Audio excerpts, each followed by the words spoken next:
Aloha, you are now entering behind the scenes and beyond the talk with TEDx Honolulu.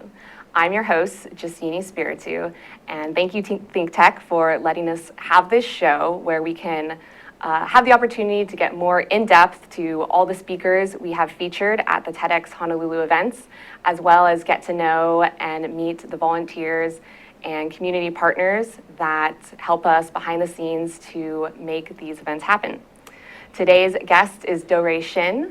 Thank you so much for joining us today. Thank you for having me. So, Doorae, you were the student sustainability coordinator for the UH system, as well as the coordinator for Sustainable UH. Yes. Mm-hmm. And those are two totally different things. Kind of. Sustainable UH is a student-run club at the Manoa campus, and then the student sustainability coordinator position that I was running was part of a larger UH system initiative to kind of implement sustainability projects on the campus.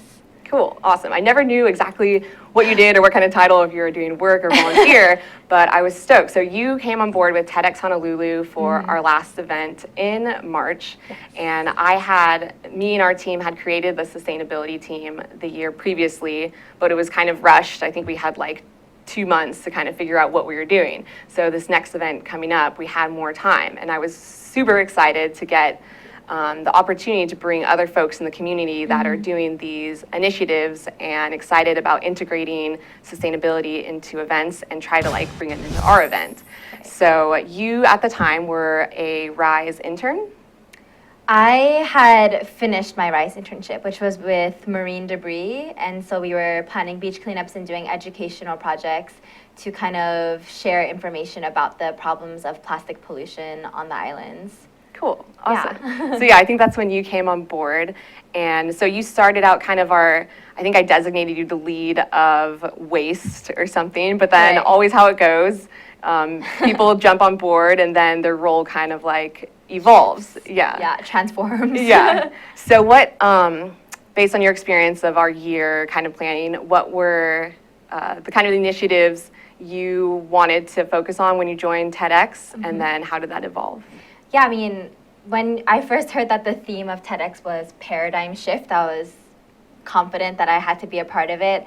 And so originally I wanted to help with some zero waste efforts, making sure that we're going paperless as much as possible and making sure that we're composting our food waste and all of that kind of stuff. And then something that's a deep passion of mine is food sustainability. So, kind of last minute, there was some UH policies that prevented us from doing the food truck thing at TEDx, which, so last minute I was able to come in and help bring in a caterer who does vegan, local organic food. And so I was able to kind of facilitate the process of getting really holistic, sustainable food offered to the 400 people that participated in TEDx. That's great. And I was really excited about that too. When we talked about the theme of paradigm shift, and I think with planning events, and there's a couple areas you kind of can focus on, and I think food and transportation has always been a big one. Right. But speaking of paradigm shift, I think everyone loves to talk about sustainability. I think one of the hard things people don't like to really look on is food production in terms of your food selection, producing meat and the resources that takes. And so I was so excited to have you on board, and knowing that you had recently made that accomplishment of a 100% vegan event with the Sustainability Summit. Right. Exactly. So, yeah, for me, I had this confidence of okay, Doorae's done it before with another event. So can you kind of talk about how you were able to accomplish that when it was kind of unprecedented? Yeah, sure. The Sustainability Summit is kind of, the gathering event for all 10 campuses, all the people on the 10 campuses across the University of Hawaii system that are working on sustainability issues. And so it brings about 300 people together from all the islands to talk about their sustainability projects. And, this year was the third year that we planned the event. And then the first year, I remember there was a lot of mainland food and factory farmed meat being served at the event. And so that was something that when I got involved for the second and third annual summits, that I made sure to make a priority for myself in planning, and connected with local caterers, local restaurants, and people who work directly with farmers who are able to source fresh food, produce, and things like that. And so we were able to get, really good discounts and get some cheap organic vegan food provided to all the participants. And so that one, although it's less participants, it's like 200 to 300, and TEDx is 400. That's a 3-day event. So we're feeding several meals to about 250, 300 people. That's amazing. Over a span of 3 days. And so that has an incredible impact on the amount of water and energy and land resources that's being used in order to feed these people. And so we really wanted to show how we were applying our values in a direct way to people who are part of the event. Awesome. Yeah, it was and fun. so I feel like you never know with like the menu and trying to do that. Is that something you advertise in advance? Like, hey guys, we're trying this out because this is important to us. Or I think another tactic, what I've seen with food, with letting meat eaters try vegan or vegetarian, you don't even mention it, and they kind of like their minds just blown. They're like, oh my God, this is amazing. Right, because they're like full and the food tasted good, so they don't even realize. But we mentioned it kind of subtly, and we said, the food will be plant-based. So if you have like additional dietary needs, then please let us know. So that was kind of the only notice we gave. But in the evaluations, we always look really specifically at what people say about all the things. And I always look specifically at the food stuff because that's what I focus on in the planning of the event. And, there's maybe 1 or 2 people of the hundreds that, mention any type of being frustrated about the food at all. Mm-hmm. And that's actually really, really good. And that's, to be expected in some ways. But for the most part, people are really, really happy. They think it's delicious. And we've actually had some blogs and articles written about how important this is, that we were taking the lead on providing truly sustainable food to participants because, a lot of people who go to environmental events probably know that the food that's served is usually not aligned with the mission of that event to be sustainable, to support local farmers. So we wanted to kind of transcend the flaws of a lot of environmental events and really show that we are trying to be consistent. Mm-hmm. Yeah, I think that's one of the problems we've come up with events. You have like strict budgets, so what do you compromise on? And so I think it's great for the Sustainability Summit to really take the lead on that and to now have a number of events in our community to have been vegan. And it was important to me for our event titled Paradigm Shift to really do something that was shifting. And it was great to have Hayden there with the bike, and it was a really great event. And I think a lot of it is because of how the TEDx Honolulu volunteer committee has kind of expanded and brought in more people to incorporate the great things they're doing and bring it all into one event. Yeah, it was really beautiful to see, it's like the vegan food and then like the biking powering the event and just like the collaboration and celebrating people who biked there and took the bus or carpooled. It was just like a really beautiful way to celebrate people who are making good choices in their everyday lives. Yeah, and so to me, I got involved with TEDx because I think it's a great forum and great to have this space that we can feature and spotlight the brilliant and amazing people in our community. And I was actually more involved with TEDx before I even knew too much about the broader TED Talks. But what about you? Did you always were aware of TED Talks, or? I think it might have been the end of high school or the beginning of college that I first found out about TED Talks, and I watched a few of kind of like the famous ones, like one about the power poses, how you can, like pose like this, like in the bathroom or something before a job interview, and like you're much more likely to get the job because you're yes, that was what I listed as my favorite one for a long time. I just love the idea of like physically changing things or just consciously changing things to like change your confidence and change the way you feel and stuff. It's really empowering to know that you can kind of control that. And stuff. Exactly. So TED Talks were kind of I stopped watching TV around the same time because I was just thinking, a lot of this television isn't actually helping my life in any profound way. And so I kind of switched over to more internet-based videos and things like that. So TED was like a huge part of my growth and my kind of personal education in my youth. Okay, so what were a couple or 1 or 2 of your favorite ones or really influential ones that have kind of like shaped the way you now like live and think? Yeah, I mean, I think this might be the most watched TED Talk. I'm not positive on that, but it's one of the most famous ones, and it's called How Schools Kill Creativity. And that's by Ken Robinson, I believe his name is.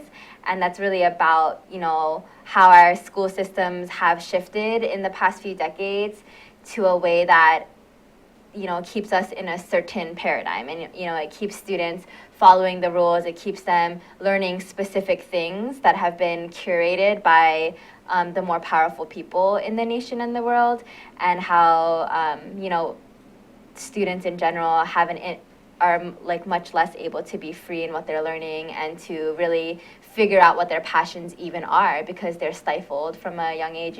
It's like the bell rings and that's when you stand up, and you sit in your assigned seat, and you're going, you have like a fixed schedule and things like that. So there's not much fluidity and freedom. And so that one really shifted my thinking about the flaws of our education system, and really, really kind of got me fired up about figuring out in what ways we can reform the system to actually benefit our youth and empower them. I think a lot of people graduate school and they're very disempowered, and they don't know even what they care about truly and what they want to do. They just know what they have to do to make money and things like that. Yeah, I think I watched that one for the first time just recently, and the idea, it was crazy to think. I think of myself as kind of free thinking or not so confined, but when I listened to it, I was like, oh my God, that is exactly what I think in terms of like going to school and like the subjects you kind of find that are important or that you're supposed to be doing. Right, exactly. I think I did like theater through high school, but it wasn't really like, you can't really get a job doing that, or you have to have a very practical path, even from like high school. You have to think of college, you have to think of a job, you have to think of a career. Right. And what I liked about that talk is, if you let kids just be their natural selves, which is them like dancing, which is them like singing and drawing, they have this like amazing creativity that is equally important to cultivate as algebra and those subjects in school that STEM, are yeah. yeah.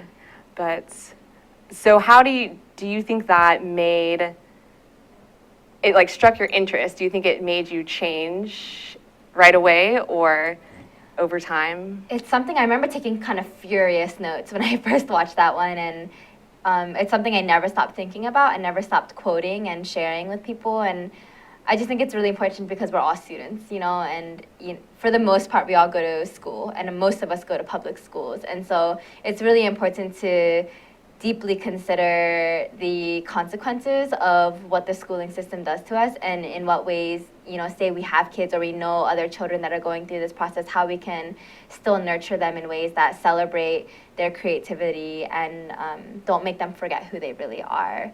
And yeah, it's kind of like back in the day, we used to like celebrate artists and musicians, and they used to get paid to, create big murals for the government and things like that. And so we're in a very different system where you can't make a living as an artist, it's much more difficult too. Yeah, well, it's interesting, actually. The last show I hosted was 2 weeks ago with Shane Robinson, who was our artist in residence for the event, and his talk and kind of his message was also this like inner critic of it's just kind of like a harsh environment of like, you're not going to be an artist, you can't make a living at this, it's kind of like this box of what an artist is. Exactly. And he kind of grappled with like, just kind of finding his own way of doing things, finding his own art and what he was passionate about, and then actually being successful as an artist. And I think that takes an amazing amount of confidence that we have to give people. He talked about he was in programming, and it was kind of this leap of faith to go into like the unknown of that. And that idea of like confidence and creativity, I definitely think we need to cultivate that more from an early age, and letting people just like explore that in themselves. Yeah, like the truly being yourself and what that really means to you, and like fully exploring what it means to be yourself, rather than looking around and seeing what everyone else is doing and trying to conform with that. And there's a professor at UH in Hawaiian Studies, and I can't remember his name right now, but he says, we live in boxes, we go to school and work in boxes, our cars, and then we learn or we work in boxes. So our whole lives are literally like enclosed in boxes. And so to really get out of the box like we're told to do, you have to realize that you're stuck in boxes for most of your life. And something I saw recently on a YouTube video was that schools teach you how to make a living, but they don't teach you how to live. And I think that's something that, in ancient times, schools were all about how to live, how to think critically and how to communicate with others and how to be a full human being, rather than like how to make money. Yeah. And money is something that, we invented as humans. And so I think that schools kind of have the responsibility to go in a little bit deeper. Cool. Awesome. So we're going to take a short break and then get a little more into detail of how that's kind of influenced you and the path you're on right now. Cool. Okay, thanks. Aloha, I'm Hunter Hevelin, host of Sustainable Hawaii here at ThinkTech Hawaii. You can tune in every week on Thursday at 2 p.m. to see interviews with sustainability professionals from around the state and even further abroad, learning about activities with water management, food security, waste management, and a whole host of other fascinating opportunities to get engaged with making a greener island.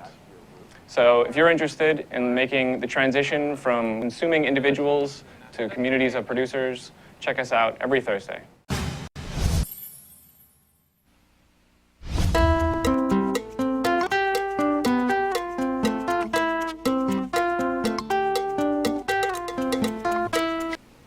Aloha, how you doing? I'm Gordo the Tech Czar here on ThinkTech Hawaii, where we co-host Hibachi Talk, where we talk about technology and bring in all kinds of cool guests. Also, my co-host with me today is Andrew the security guy. Thanks for watching. Thanks for watching ThinkTech Hawaii, and thanks for watching Hibachi Talk. We also have Angus. Hello there, lad. It's Angus. I bring in all kinds of wee things. Oh, look, you see my lips moving. Aloha and welcome back to Behind the Scenes and Beyond the Talk with TEDx Honolulu. Again, I'm your host, Justine Espiritu. I said that right? I'm your host, Justine Espiritu. Today's guest is Doorae Shin. Doorae was joined us on the sustainability team, partnered with us through Sustainable UH, and I'm excited to have you because I think we have so many inspiring people in our community that we were able to bring into into our event, and so using this show to kind of get to know them more is really exciting and really inspiring. And we're kind of talking about forging your own path and having the space to do that. And I think you were the first student sustainability coordinator for the UH system. Right. Is that right? That's right. So that's really awesome. And that's like such a huge accomplishment. I think, sustainability has been such a buzzword for a while. And I think one of the biggest challenges with that is how do you break into institutions like the education system, like we're talking about, and how do you stop these trends or practices that have just been done, that's tradition, or no one just wants to try something new. Right. So can you talk a little bit more about that position and how that was established? Yeah, so we talked a little bit about the Sustainability Summit, a huge event. And when I was a sophomore, I believe, I went to the first Sustainability Summit, and I was just in the back, just observing, and I was so inspired at all of the amazing leaders that were in the movement, all the administrators who are so committed to sustainability that I wasn't aware of, and all the different campuses that were working on amazing projects to kind of create a more self-sufficient and environmentally friendly campus to work or to learn in. And so at that summit, I kind of volunteered myself, and I went to the organizers of the event and I said, hey, whatever you guys need, please let me know. I've been an organizer for years and I want to really dedicate my energy into this movement because I think it's so important, especially, living on the islands, which are so vulnerable to climate change. And, we have kind of the most urgent need to take immediate action on becoming more eco-friendly in a lot of ways. And so for about a year and a half, I volunteered with them to curate the second annual Sustainability Summit and founding the Student Sustainability Coalition of Hawaii, which was kind of the first collaborative organization for student efforts across the UH system. And, after so much volunteering, hundreds of hours of volunteering, I kind of said, I'm probably going to look for a job soon, because, I will have to pay rent and things like that. And so I told them... Kind of important. Yeah, I told them, do you guys think that you would hire me for this? And After just like a month after I asked, they were able to find some resources from their office and pay to create my position, which is now a long-term position that I expect to be part of the institution for years to come, because I just graduated. And one of my best friends, who is a new leader in the sustainability movement, is coming into that position to kind of continue the leadership and the important work that that position, really allows to happen. So that was kind of one of my moments of like, wow, you really do create your own reality, because all you have to, it's like the whole ask and you shall receive. And all I did was ask and it came. And so I think that's something that I really want to share with people, is that if you really are passionate about something, you don't have to worry. You really have to just like trust that you'll be able to focus on that as your life path, if that's really what you want. Yeah, that's amazing. That was really inspirational to me. And I love to see people that are just aware of what they want and then say like, yeah, this is what I need and this is what I want to do. And having that be kind of a little bit of like a legacy for you then of an example of that. So yeah, one of the first paid positions in sustainability. Yeah, I mean, that's just another example of, the institution kind of like taking it seriously and make sure it's going to last. And so what about then last year you won the award, the student award. Remind me the name of it. It was called the Brower Youth Award. Okay, yeah. And that was for a campaign you started on campus. That's right, yeah. It was, so they award a handful of leaders across North America every year in Northern California. And so I kind of just applied on a whim. I was like, I really need a scholarship. I have no idea if I'm qualified to get this, but I have to try to get some kind of funding to go to school this coming year. And so I applied through, talking about the project I did to ban styrofoam on the UH Manoa campus. And that was kind of one of my first, I guess that was my second really big activist effort at the university, but it was my first one related to the environment. And, I saw so much styrofoam floating around the campus. And that was really devastating for me to see on a campus and on an island that I love so much.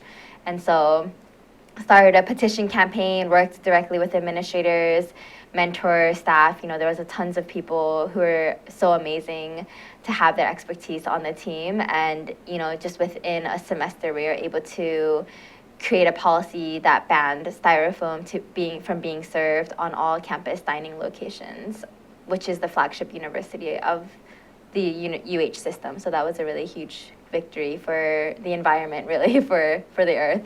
Yeah, cool. And then who were some of the other partners on your campaign with that? I think Surfrider.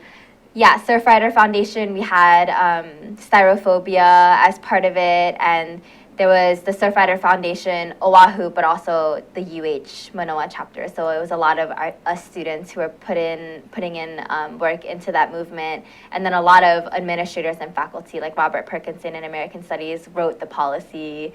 And we had Susan Hippensteel in the UH administration who helped push forward the policy and really get it revised in a way that we all agreed upon. And, I definitely don't take the credit for it, but I guess I was the only person qualified for the award because they award people 22 and under. So I always like to honor the people who, really allowed, opened the doors for that to happen. Yeah, which is amazing. I'm glad you brought that up because, I think that's why I love TEDx and having this platform, and like any one of those people or organizations that we mentioned or someone we should like feature and kind of like hear their story and their background and what like motivated them to participate in something to make a change. And so one of the new things I want to ask people on the show is if you were able to curate one of our TEDx salons where we have like a theme and 3 speakers, what do you think you'd want to do? And maybe someone a couple people in our community, maybe your mentors or someone else's story you'd want to like feature. Yeah, that's a good one. I think that for the theme it would be, something along the lines of transcendence and really thinking deeply about how do we transcend the problems. And I think a lot of the times people focus so much on like all these problems that we have, but just like to spend a chunk of time really celebrating the solutions that we have, within the islands to actually tackle tackle the problems and really transcend, a system that's inherently broken. So transcendence or solutions or something like that. And for people to be featured, the person who comes to mind are like the big money people in Hawaii who have really been investing a lot of their resources into helping our movement, like the Hank Rogers and the Pierre. The Hank Rogers. The Hank Rogers. That type of person who they have tons of resources and they're really dedicated to using those resources to create a more sustainable island. And I can't think of anyone else right now specifically, but people who are working on transcending financial capital, working on more social capital, like through a sharing economy, bartering, and things like that. I think that's a really important thing to feature, so that as a society we can really overcome the burden that is money and come into a place where we have an abundance of other forms of capital, like whether it's you're able to call your friends to borrow a car, or whether you're able to share food, or just sharing resources in general. Did you work with Sarah on the time banking? I was working with her a little bit on that, but I'm a time bank member. Can you kind of explain that? Because I think that's like the main thing of trying to do a different currency. Right. Exactly. Yes. I think I'd have Sarah on that panel. Yeah, she just moved, unfortunately. I love her. That's a bummer. But yeah, she founded Time Bank Oahu, and that's something that I had learned about when I was on the mainland, because a friend of mine said that she was in a time bank in her town in Michigan. And it's a platform where anyone in your local community can they'll register, and you'll say, these are my skills and these are things I'm looking for. So for me, I said, my skills are in organizing, whether that's like organizing communities, organizing campaigns, organizing homes even, and just sharing kind of the skills I have in that kind of work. And then saying, and I want help in gardening, and I want to, I want to trade yoga. And so say someone is like, hey, I want you to organize my home, then maybe I organize their home for 2 hours, then I can bank 2 hours on my account. Mm-hmm. And I have 2 hours now, and then I can then spend those 2 hours with someone who can maybe teach me yoga, or who can help me garden, who create a garden and things like that. So you're creating a system in which you don't actually need any money, mm-hmm. and you're using your experiences to give value to yourself. And I think the coolest thing about that is that you have to give to have wealth. So it's really about, if you can't give anything, you're not going to have any wealth. You won't have any time to spend, because you're not giving anything to others. And I think an economy that's based on giving is transcendence, because mm-hmm. our economy is based on taking at the time, in capitalism now. So I thought time banking was one of the coolest things. Cool. What kind of stuff did you you said like yoga and gardening. So did you get that? I gave Sarah kind of a consultant, an hour of being a consultant for her. I never actually banked any of my own hours, but I sat down with her and helped her clear out her inbox. I call it email rehab, because I know a lot of people get really stressed out about their inboxes, and they don't even look at it. They're just they want to cry. I know, I have hundreds of unread emails. Right, some people have 10,000 unread emails, and it's just this thing that's overwhelming for them for their entire life. You just have to hit the delete button for them. Yeah, so I taught her how to organize her emails, how to delete and archive all her old ones, and how to create labels, and especially color coding. I think that's really important in emails, is the color code, so that you're not looking at a gray, white screen, and you're actually looking at things that are labeled with colorful labels. So I did that with her. And that was a really cool thing for me to experience, to say wow, I saw how much I was able to help this other person through a skill that I wasn't even fully aware that I had. And so time banking is a really cool way to empower yourself and to feel that confidence we were talking about. Yeah, awesome. Well, it's cool to hear about the specific things you're actually integrating in your life to kind of continue what you're passionate about. We're going to take one more quick break and then just talk a little bit more about maybe what's ahead for you. Hi, Jay. Hi, Keith. My name's Keith Bettinger. I knew that. And I'm the host of ThinkTech Asia. I knew that, too. Here on ThinkTech. Fabulous. You got a great show going, Keith. Thank you very much. And for our viewers out there that are interested in ThinkTech Asia, it airs every Tuesday from 4 to 4:45. And it can be accessed online at ThinkTech ThinkTech.com. Yeah, so what kind of guests you like? Well, we have a number of guests from academia, practitioners of international affairs. Sometimes we have military officials. Sometimes we have public officials on the show. And our goal, we try to talk about current issues in South Asia, Southeast Asia, East Asia, and Central Asia, all throughout the Asian realm in more depth than you would find in traditional mainstream That's the media. difference, isn't it? Exactly. That you're reaching out beyond what ordinary news media would do. Right. And that's why we like you so much. We're trying to provide a thinking person's perspective, an intelligent perspective on what's going on, and we're both sides of the story, or even when there's more than two sides, we try to cover every angle. And I think that's one of the big benefits that we provide here at ThinkTech, is it's a really innovative source of educational programming for the people of Hawaii. You're great, Keith. You are a great host. You got a great show going on. I watch it every week. Thanks very much. Why don't Jay. you guys watch it every week too, okay? 4:45 to 4 to 4:45 every Tuesday. Aloha, welcome back to Behind the Scenes and Beyond the Talk with TEDx Honolulu. I'm your host, Justine Espiritu, and today's guest is Doorae Shin, who was a part of our sustainability team, as well as the coordinator of Sustainable UH, which partnered with us for the event.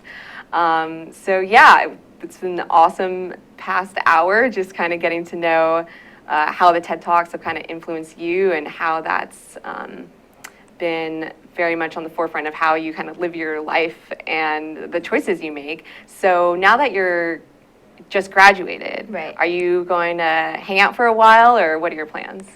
Well, it's funny, I've been working so hard for like the past several years, just doing all kinds of different campaigns and organizing sustainability initiatives and things like that. So I told everyone, when I graduate, please just leave me alone.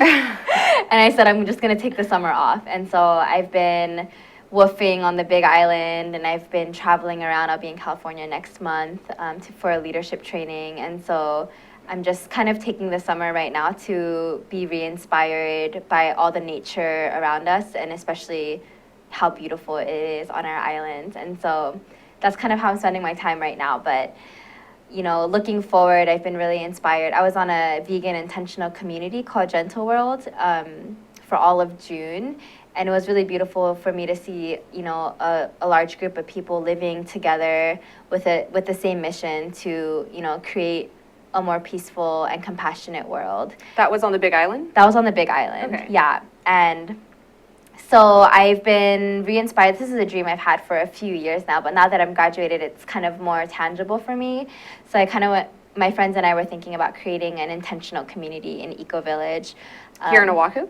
Here on Oahu or Big Island, somewhere on the islands. I feel like Big Island has that already. You need to bring They it do, to Oahu. yeah, we were thinking that too. It's just so overpopulated here. But yeah, I love Oahu, so I was considering that also. But kind of creating a place which is a sanctuary for peace and sanity and self-sufficiency, and a place where, you know, your creativity can thrive, where you can fulfill your dreams and you can have a purpose and really help one another and share resources. So, you know, creating a reality in which we don't have to be entrenched in the problems we see in society today. Well, I mean, it's interesting how you just started that off with you were working so hard and then you just need to take this month off just to kind of like be re-inspired and be around nature and remind yourself kind of like why you're doing all of these things, you know, to really be with the environment and be in nature and be around that beauty. Yeah. Like our society is so much about, like you said, like being in these boxes and kind of being separate from nature. And it's important to, well, not only is it important to, like, I think, like, recharge, I think it's important just to create your everyday environment so that every day you're in that. And I think that's, like, something we don't let ourselves do. You know, we take Exactly, yeah. vacations and take, Yeah. you know, and it's like, why don't you just create the life yeah. that you want. Like the paradise is always limited to what you said, vacation days. And time off and things like I mean, that. that's what I feel too about the people that come to Hawaii just to, like, Yeah. visit and on vacation. I'm like, why don't you live here all the time? Like, Yeah. you know, you're at home, you're working, and then you're not really happy until you come here, and then you want to go back. It's like, And you it's just spent all your crazy. savings that you work so hard on in a place you don't really even enjoy that much Yeah, to I like think- come to a place you actually like. I think that's like what I kind of see and notice in people where I've just been like conscious of like the amount of time and the environment they create to let themselves feel sane, let themselves Yeah. be like connected. So I'm curious to know more about like how you would create this intentional community that would just be that way all the time. Yeah, and I think it's really like, I don't know the logistics of creating an intentional community, but through my organizing experience, I think that I would be able to kind of like start something or at least integrate myself into an existing community where I can learn and really apply all those lessons to one that's focused on, you know, youth empowerment, veganism, sustainability, and all these things that so many people care about but are unable to live out, especially living in a city. And I think being in a city or any urban area is really hard to live in alignment. You know, you're literally breathing in air that's not pure, and you're surrounded by consumerism. You know, like everywhere you look, there's something to buy, and so you have to get around. You know, it's so much easier to get around it with a car, and so the Yeah. infrastructure here doesn't allow you to effortlessly live in alignment with your values. And so that's kind of something that I've been really passionate about recently, because even in the environmental organizations I work with, I even still see them unable to be in alignment with their missions. You know, like a lot of environmental organizations still serve single-use plastics, and a lot of them are still serving factory farmed meat and dairy, and so that, you know, that is such a huge indicator that we actually need to try a little bit harder to really live out what we're saying. And it's like as within, so without, and you really have to heal from within before you start externalizing what you want, and being frustrated about the outside world, and really look within and see if that frustration is coming from an inability to live in alignment within your own life. And that's something that is really important to me, and I think it's important for everyone for their own healing to come to a place and go home and say like, hey, is it really okay if I'm using this shampoo with, you know, dozens of chemicals and that's draining into the ocean? Is it really okay if I'm spraying on my counters this thing that's full of toxic chemicals and it says keep out of reach of children? You know, is this really in alignment with my values? And really question your own actions before you go out into the world and start criticizing everyone else for theirs. Yeah, I mean, it's scary that so many things like that have been normalized to us, like the chemicals we spray on everything. On everything, or, yeah. Yeah, I mean, why do we think something we're spraying on our food that we have to put like hazmat suit on? Like, right. why is that a good idea? Or all these things in the kitchen, like soaps and shampoos and stuff. Like, exactly, and the food don't you're get putting this in your in your body, eye. you know, Yeah. you're like, you inherently know, like, if this thing is like packaged and has been on a shelf for like a year, it's probably like not the best thing for you to put in your body, especially living in a tropical place where we have an abundance of fresh fruits and vegetables. So really just thinking deeply about your daily actions and the things you're putting in your body, on your body, around your house, on your plants, and thinking more about like the implications and the consequences of those actions. cool. So you went and stayed on the Big Island at one of these communities. Yeah. Do you know of any other ones off the islands? I'm just curious. Yeah, there's actually... Or is there like millions everywhere that I just don't know about? There might be thousands. I know there's at least hundreds, but there's a database online. I think if you just Google like intentional communities, there's a database of ones all over the world. You know, almost every country has eco-villages, and most, you know, smaller regions have, you know, California itself has like dozens of eco-villages. So Have you been able to everywhere. connect with any of those people and get some advice or? No, not exactly. So the Big Island was like the first one I've actually lived within, and when I go to California, I'm going to try to visit a few. But it's cool to know that that's happening all around the world, and Yeah, people definitely. are getting like, you know, so like almost fed up to a point in which they're like, you know what, I'm just gonna like live the life that I want to live and live Yeah. with the people that I want to live with, instead of putting up with what, you know, being a victim to whatever system you're born into, but really just, it's like what Buckminster Fuller said, you know, you can't change anything by fighting the existing reality. You have to create a reality that makes the existing one obsolete. And I think that's kind of the premise of these eco-villages.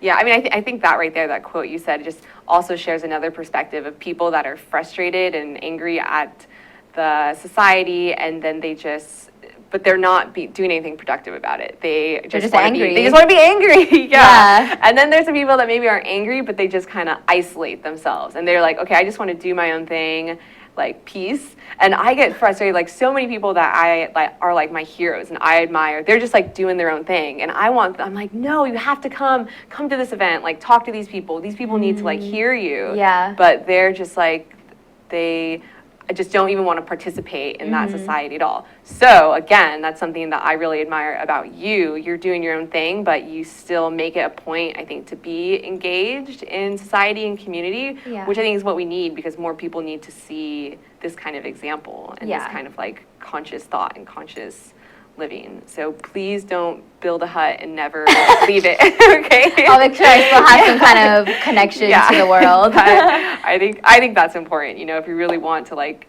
create a better world for the generations to come, that's not going to happen if all the most amazing people are hiding in huts like in the woods or something. Yeah, and that's what my friends and I were thinking, because we're kind of a younger generation, and we're like, hey, if we do ever start an eco-village, we actually think we should be part of social media. So we're sharing this lifestyle, we're inspiring people with this alternative way to live, rather than hiding. Like a lot of eco-villages are like, we're not using any internet, like we're just like not going to be part of the system at all. But I think it's important for us to like utilize those, these amazing outlets that we have to share with the entire globe in an instant, to share positive things, and really like we have to offset like the unconscious things that are spreading, whether it's like the celebrities or the violence and things like that, but really come into a place of like, hey, we're creating a beautiful society where we're living in paradise and we're all really happy. And I think so. I plan on staying around for a while. Awesome. And then the leadership training you're doing in California, is that different, or what's that about? That was, the Broward Youth Award funds us to do one professional development activity, and so they funded me to go to Sonoma, California, and go to an art of leadership training. Oh, that's my home. That's so Oh, no random. way. That's cool. It looks beautiful. Did you get to pick the program, or they had some options? No, yeah, you could totally, it was just like, here's $1,500, and you can, do with it something that will develop you professionally. And that this was something that was highly recommended to me for years, but was way out of my budget. So I was finally able to afford it through this scholarship that they offered us. Okay. And then tell me, sorry, I got really excited when you said Sonoma County, but what's the actual program? It's the Art of Leadership. It's a 5-day leadership training that's supposed to be really fun, interactive, and I think there's like visioning, so you can envision like your future as a leader and really come into a place of being empowered and recognizing your strengths and weaknesses and trying to like become a more compassionate and more confident leader overall. Awesome. Cool. Yeah. And when are you doing that? That's the end of August. Cool. Yeah. Awesome. What about some of the other folks you met through that award? Where were they from? Was it a national thing or all? North America. Okay. Yeah, so there was 2 from Michigan, 1 from California. Anyway, they were all really amazing. There was one 18-year-old girl who created a junior wildlife refuge program. And so she created a program for these young kids who go to wildlife refuge and created a really fun way for them to interact, like created children's books and games and activities and an entire program in which they could gain badges for going to this wildlife refuge and connecting with nature. And she's trying to spread that now to all of the wildlife refuges across America. And she's like 18 years old. She's probably like 19 now. But she's like this awesome. super young, motivated young woman. And so being there with, a bunch of other young people who are moving forward these like incredibly amazing, impactful projects was such a reinforcement for me that, we really are creating the world that we want to live in. And so we need to kind of take our power and like really utilize it in a way that is benefiting the greater good. Yeah. Cool. Awesome. Well, that's a perfect way to end the show right there. It's great to see folks from Hawaii getting to connect with people elsewhere and everyone getting to influence each other. And then we get to talk about it here on our show. Yay. So thank you so much for inviting coming me. in. All right. Thank you.